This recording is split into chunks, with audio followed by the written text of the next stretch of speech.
Which is better, the Samsung Galaxy A73 5G or the Samsung Galaxy A53 5G? Well, in this video, we're going to find out. What's going on, everyone? This is Kevin here, and in this video, we're going to be comparing these two recently launched mid-range devices from Samsung. Now, these devices are sold in a variety of different markets and places as well, so definitely take a look at the various links in the video description to see the most up-to-date pricing and availability. One thing I know for sure is that the A53 5G is officially offered in the US, while that's not the case for the A53 5G, so something worth keeping in mind. And while these two devices do share quite a bit in common, they do also have quite a few differences, so I'm looking forward to pointing out all of that throughout this video. Now, the biggest difference probably is the general size of these devices, with the Galaxy A73 5G having a slightly larger display. So with this device, we have a 6.7-inch display, whereas with the A53 5G, we have a 6.5-inch display. And you can see that side by side, these phones aren't too much different in size, but at the same time, without a doubt, we do have a larger display panel with the A73 5G, so that definitely does make sense. Now, as far as the display types that we're getting here with the phones, with the A73 5G, we have a Super AMOLED Plus display compared to just a Super AMOLED with the A53 5G. Now, both of these phones do feature 120Hz refresh rates, so things are super smooth in navigating around the operating system and various apps that are compatible. So that's definitely a nice premium touch, because I remember it wasn't too long ago that you could only get 120Hz with some of the best, highest end, and expensive smartphones out there. But as you can see now, Samsung has brought that feature over to their mid-range devices. Now, both phones do feature 1080p displays. As far as the PPI goes, it is slightly lower with the A73 5G since it does have a larger display. So with this phone, we have a PPI of 393 compared to a PPI of 405 with the A53 5G. Now, both of these devices do feature 20:9 aspect ratios, so they have very narrow but taller form factors. And with the A73 5G, we have an 87% screen-to-body ratio compared to 85.4% with the A53 5G. Now, that 20:9 aspect ratio especially comes in handy when browsing social media, because you're able to fit more of your feed into a single frame due to the form factor here. Now, both devices do have pretty small bezels all throughout, with the bottom bezels being slightly larger. You can see that both phones also feature hole punches for their front-facing cameras, and those cameras on both devices are 32 megapixels. Now, when it comes to storage, both of these phones are offered in 128 or 256 gigabytes of storage configurations, and in addition to that, both phones are compatible with microSD card expansion. So if you do find yourself filling up the internal storage on either of these devices, then at least you always can add in a microSD card to offload photos and videos, for example. Now, neither of these two phones feature wireless charging, which is a bit unfortunate, but both devices do have in-display fingerprint sensors. So let's now give that a try, starting with the A73 5G. There we go, very quick and responsive. And now for the A53 5G, very quick. Let's try that one more time, but with the displays off. There we go. And we'll try it here with the A53 5G once again. And there we go.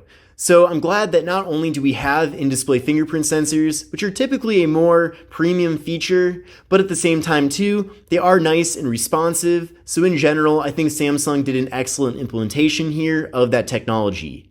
And in addition to that, both of these devices are compatible with Face Unlock, so I appreciate that we do have multiple methods for getting into the phones. Now, as far as the cameras go on the back of these devices, there are similarities and differences as well. Now, you can see as far as the general look and form factor of the cameras, things are essentially identical, and the actual camera features are the same too, but the biggest difference is that the main cameras have different megapixel counts. So with the Galaxy A73 5G, we have a 108 megapixel main camera, whereas with the Galaxy A53 5G, we have a 64 megapixel main camera. And then beyond that, both devices have 12 megapixel ultra wide angle cameras that can capture images up to 123 degrees. They both have 5 megapixel depth sensing cameras for portrait mode, and they both have 5 megapixel macro cameras for close-up images. So portrait mode is not only for the rear, but also the front cameras as well. And in addition to that, both of these devices support 4K video recording for both the front and rear cameras. So in general, we have a lot of different features and options when it comes to all the various cameras on these devices. Now here's how things look on the camera apps on both phones. This is the main camera right now. Then from here, we can switch over to the ultra wide angle cameras, where we can fit a lot more content into the frame. Definitely a big fan of this feature. We can also then, from here, head over to the More tab to access the macro cameras. So let's do that right now. Head over there, and then go to macro. And then with the macro cameras, you can get very close up. We can also then head out of here and go over to portrait mode. So we get those nice blurred out backgrounds. And then we can flip around to the front-facing cameras and do the same thing. Now we also have the option for group selfies, which crops things out a little bit. And then we can also take standard selfies as well. So I definitely appreciate that we have so many different camera features and abilities with these devices. And especially if you find yourself using a lot of these different camera features, then it might give you a further justification to spend more money on a more premium Samsung phone into the future. But on the flip side, if you find yourself never using the various cameras, maybe just the main camera on occasion, then I guess that answers your question on whether or not you need anything more capable. Now moving on, another major difference between these two devices is the processors that they're running. Now as far as RAM goes, that could be different based on which model of these devices you end up getting, as they are both offered in both 6 and 8 gigabytes. However, for processors, it's completely different. So with the Samsung Galaxy A73 5G, we have the Qualcomm Snapdragon 778G 5G processor, whereas with the Samsung Galaxy A53 5G, we have the Samsung Exynos 1280 processor.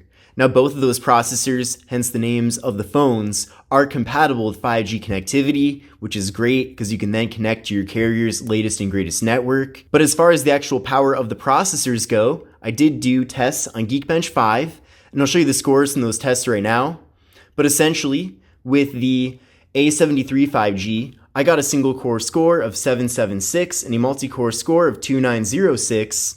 And then with the A53 5G, I got a single core score that's slightly lower at 742, and then a multi-core score that's dramatically lower at 1910. So these numbers definitely speak for themselves in the sense that, without a doubt, the Galaxy A73 5G is the more powerful of these two, but at the same time, both phones are decently powerful mid-range devices.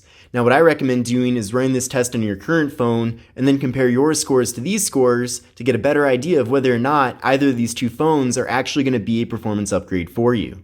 Now with both devices, we do have very large 5000 mAh internal batteries, so definitely expect to get at least a full day, if not 2, of battery life out of these. And both phones are compatible with 25 watt fast charging, which means that you will be able to replenish those batteries very quickly.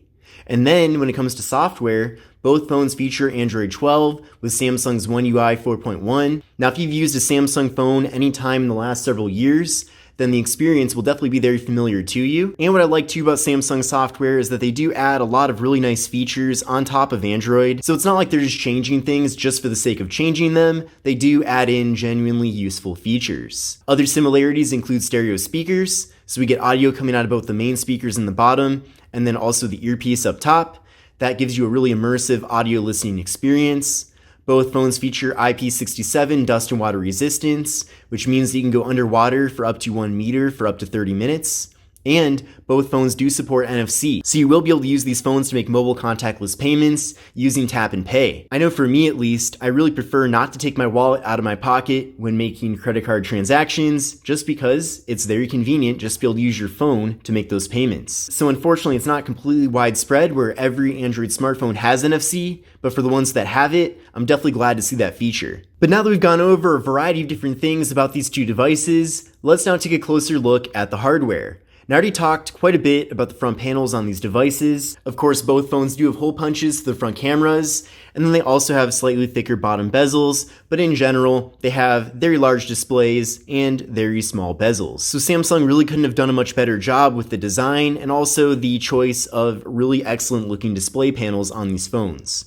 Now taking a look at the left side on both devices, there's nothing, Also keep in mind that both phones are made completely out of plastic, besides the displays, which are made out of glass. Up top here on the Galaxy A73 5G, we have the noise canceling microphone and also the slot for the microSD card and SIM card.